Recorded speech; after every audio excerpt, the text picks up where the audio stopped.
What are your partner's green flags? Story 1. My husband made me cry when I finally earned more than him. James and I were high school sweethearts. He came from a middle-class family, and I was from a slightly lower tax bracket than him. That meant that college was not in the cards for me, but it was in his. Nevertheless, we decided to stay with each other, not wanting to break after graduation. So we got married. Our families weren't thrilled that we got married young, but they weren't exactly mad either. I got a waitressing job while he studied. We lived in a small apartment near his college. He also did part-time work in school to help with the expenses. His parents still helped him with his school fees, but with not much else. That was okay. We knew we were even lucky to have his parents pay for school because technically, we should be living independently now. I was used to saving pennies for dinner and skipping meals, but my husband wasn't. So when we lived together, I knew it was harder for him to adjust than it was for me. We were both busy and barely had time to eat together. But when we did, he didn't have that much appetite. He would nibble and take a few bites, then he was full. It was always like that. Even when we had the time and extra money to eat out at a fast food, he would just nibble fries, then he was full. I didn't think much of it, because even in high school, we would just give me most of his lunch and just eat chips. He was just one of those people who ate so little but had so much energy to do a lot of things. When James finished college and got a job at a small accounting firm, life was a little kinder to us. Our finances improved, but not by much. We still had little left in way of savings every payday. Then he asked me if I wanted to go to college, saying it was my turn now. I wasn't sure about college, but I told him maybe a vocational course or something. I chose graphic designing. I already liked doing it in school, but I still had to keep up with the newer apps. He told me to take it full-time while he worked.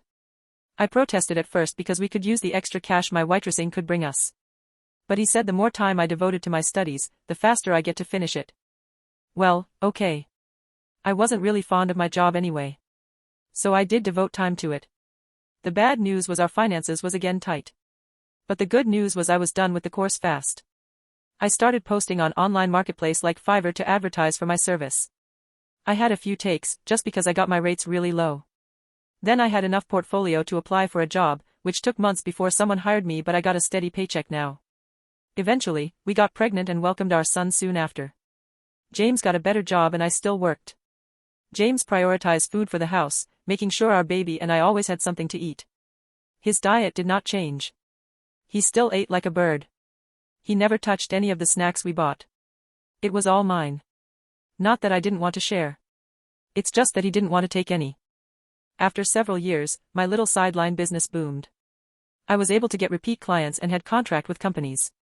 Our finances improved tenfold. I was earning so much more than I did before, and even a lot higher than my husband. The first thing I did when I got my first high-paying client was to buy grocery and cook a big meal for us to celebrate. When James got home, I excitedly told him about the contract. He was so happy that he ate a lot of what I prepared. It was my first time seeing my husband eat more than usual. Since then, I prepared a lot of food for us. I didn't have to worry about tight grocery budget anymore. We could now buy more for weeks, not just for a few days.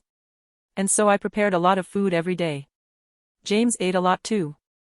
I thought at first that it was because I finally made more than just one meal's portion and he didn't want to waste it.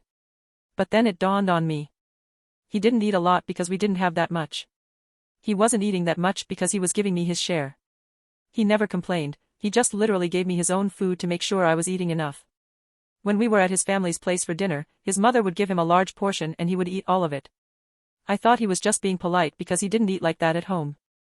I cried while cooking that day. I felt so stupid for not realizing it sooner, but so lucky for having him as my partner. He loved me so much that he made sure I was always full, never mind that he only had a few crumbs to eat. He never told me his reason for eating so little, so I never told him that I figured it out. I just made sure from then forward that I always cooked or buy more food than I thought we would need, so he could eat to his heart's content without worrying about me. I also made sure he could bring a big lunch to work. I told him I just liked cooking. Well, I do, but not that much. What I love the most is preparing food for him and watching him eat. My husband is not just a green flag, he's a walking forest.